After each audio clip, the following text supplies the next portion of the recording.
What is up, everybody? Welcome back to my channel. For those of you who don't know me, I'm Julian and I am going to review a romance novel by Colleen Hoover, and it's called All Your Perfects. Real quick before I get into this review, I just had sinus surgery. I had my deviated septum removed, opened.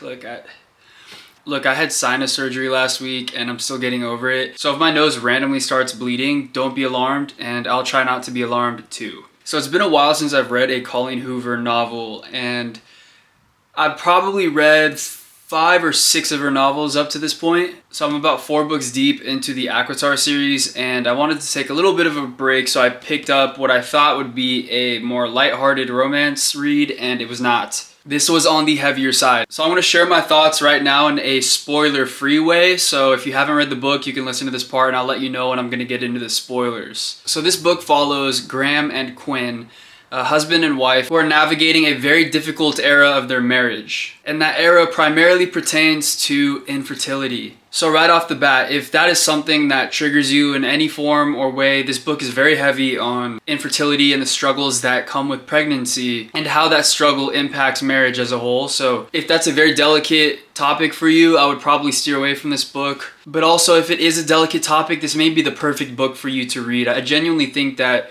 when Colleen Hoover wrote this book, it was a way of communicating to those who are struggling with infertility that there is a silver lining. Like, there is opportunity. There is a way to derive beauty from the pain of struggling with infertility. I will say that I did not think that this book would give me the perspective shift that it did. We're following Graham and Quinn's relationship, and like most of Colleen Hoover's books, there's always a catchy or quirky hook in the beginning. This one is fun. Okay, maybe it's not fun, and it's not also a spoiler because it's like in the first chapter, but Graham and Quinn meet in the hallway while their significant others are cheating with each other in the apartment right across the front door. So literally, Graham's girlfriend and Quinn's boyfriend or fiance are hooking up in the bedroom a wall away from Graham and Quinn, and they meet in the hallway and sort of bond over this experience of getting cheated on. One thing leads to another, and the relationship flourishes until we are exposed to this struggle of trying to conceive, which Graham and Quinn both have a difficult time with. In terms of the way this book is written, I've always been a fan of Colleen Hoover novels. I've always been a fan of her writing style. What's really refreshing about Colleen's writing style, in my opinion, is that she takes one storyline, or she'll take, 2 characters, one storyline, but she almost divides it down the middle and tells the story from 2 different perspectives.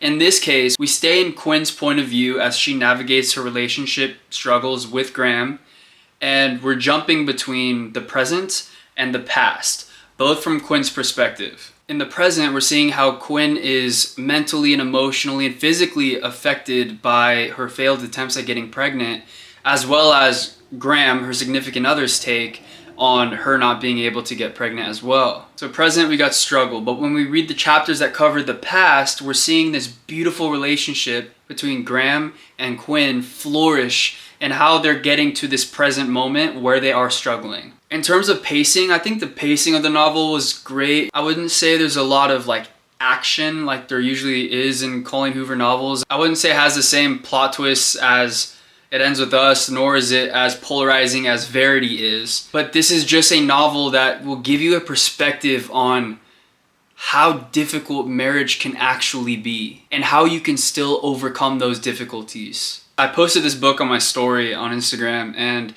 I had a lot of girls reaching out to me saying this book destroyed me, this book hit really hard, I was not prepared for this book. And it made me realize how many people might actually be struggling with what Quinn is struggling with in this book. It's a very common question people ask when they go up to a married couple and they say, when are you gonna have the first kid? But this is the type of book that makes you realize how deep and triggering that question can be. I remember I was about halfway through this book, I set the book down and I thought to myself, man, it would be really, really difficult for me and let's just say my wife to go to these family functions and meet with old friends, new friends, and just in any work environment, talk about our relationship. And then the question is, why haven't you had kids yet? Or when are you gonna have kids? even if it comes out of the goodness of their heart, which most times it does when people ask. If I knew that I wasn't capable of having children, that would be a very difficult question to answer in such a lighthearted setting. And you start to see how Quinn and Graham navigate that towards the end of the book. I had a lot of takeaways from this book, and one of them was, fertility is a gift. So if you are expecting, and you do have kids, just be sort of cognizant of speaking ill about your kids or your pregnancy in front of those who aren't able to get pregnant or have kids. Another takeaway was how marriage can be smooth sailing, and it's that smooth sailing that almost doesn't prepare you for these earthquake moments or these difficult periods in life that hit you all of a sudden. And while I'm not married, I can go into marriage now thanks to this book thinking in the back of my mind, are we prepared for those difficult moments? And I want to make sure that I, as the husband, am going to be prepared for those difficult moments so that if my wife is not for whatever reason, I can be her rock. And vice versa. If I'm not prepared, I would want for my wife to be prepared for these difficult moments, these difficult realizations, these difficult things that just get thrown at us in life, which is captured so perfectly and beautifully in this novel. So I would hope that if you haven't read the book yet, that sort of gives you enough details to judge whether or not you want to or are ready to read this book. I personally very much enjoyed it. It is not a lighthearted read, although it does take place in very lighthearted settings. It's a sweet read, but also it's deep. I wouldn't say dark, but it's very deep. You connect with these characters very easily, and it's got a happy ending, despite all the struggle. So now I'm going to share some thoughts that are spoiler filled. This is not the spoiler free portion, so if you don't want the book spoiled for you, go ahead and stop watching the video now, come back after you've read the book. I want to share some quotes. I don't usually do this in my book reviews, but I took some notes on some quotes that are literally so applicable to real life. I just want to read them to you. Like, they spoke to me, and I just genuinely hope that they spoke to you. I'm doing this reverse dog ear thing. I'm gonna get so much hate for it, but I do it anyway because I don't have enough bookmarks or tabs. All right, ready? So I thought this quote was important because I just think as a husband, like this is an outlook I would want to have, like when speaking to my wife. This is a quote that Graham is saying to Quinn. If I was oblivious to your emotional state, I would merely be a man in love with you. But I'm more than that. I'm your soulmate, and I can feel everything you're feeling. So yeah, I think I strive to have that level of empathy. So that spoke to me because, I would hope that I'm not just walking through everyday life, not realizing what my significant other may be going through. So to be able to have that capacity of like empathy and to be able to feel what the other is feeling, whether it's positive or negative, I think that's a gift in a relationship. So if you got that with your significant other, amazing. All right, another quote. All right, this is just straight up marriage advice. So this quote is pulled from Quinn interviewing an older married couple who's been married for decades. So Quinn asks, what's the secret to such a perfect marriage? So this is what the old man says. Our marriage hasn't been perfect. No marriage is perfect.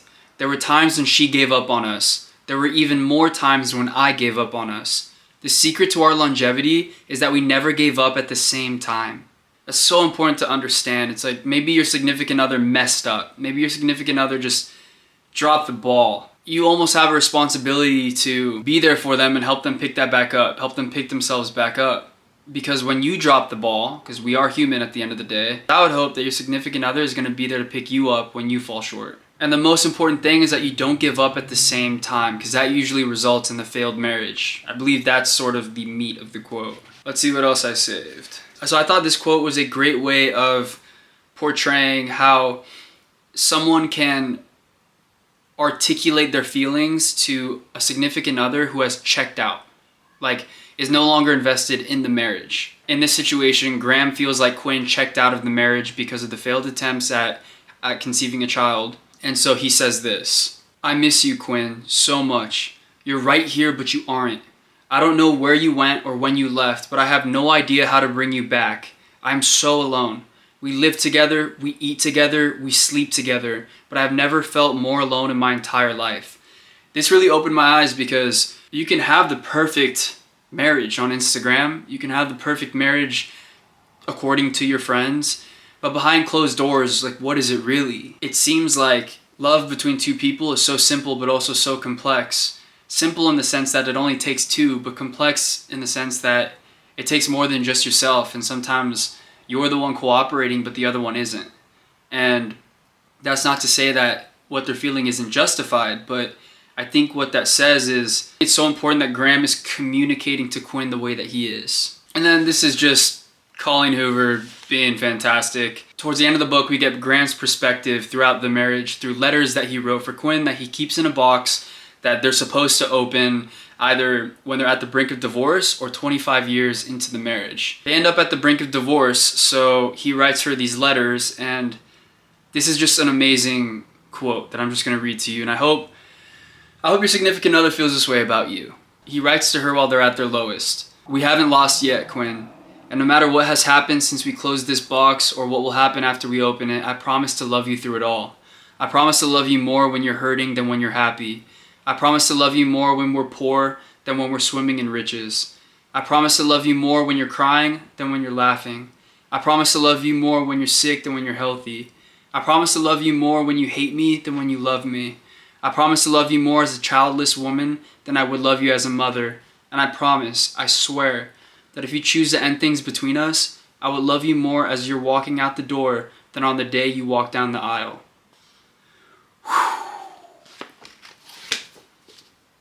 That's why I keep reading Colleen Hoover. It's fantastic. So in all, I enjoyed this book. It is definitely not a light read. It's also not a dark read. It's just a very heavy-hitting book, and it solely covers infertility. So if that's a topic that you are willing to approach in a fictional read, then this is the book for you. If you're not ready for this, then keep it in your TBR, and when you're ready, go ahead and read it. And if you're looking for another current read, I'm the author of 4 novels that I highly recommend reading. The first is Night After Night, the story about an up-and-coming nightclub promoter who gets exposed to the Hollywood party scene. The second is Right My Wrongs, the story about 2 songwriters who fall in love through the songs they write together. The third novel is called Look Away. It's a psych thriller about a TV show that manipulates people into ending their own lives on television. And my fourth novel is a romance about 2 heartbroken strangers who get stranded on a deserted island. So that's all I got for you today. If you have any book recommendations, let me know in the comments, and thanks for watching.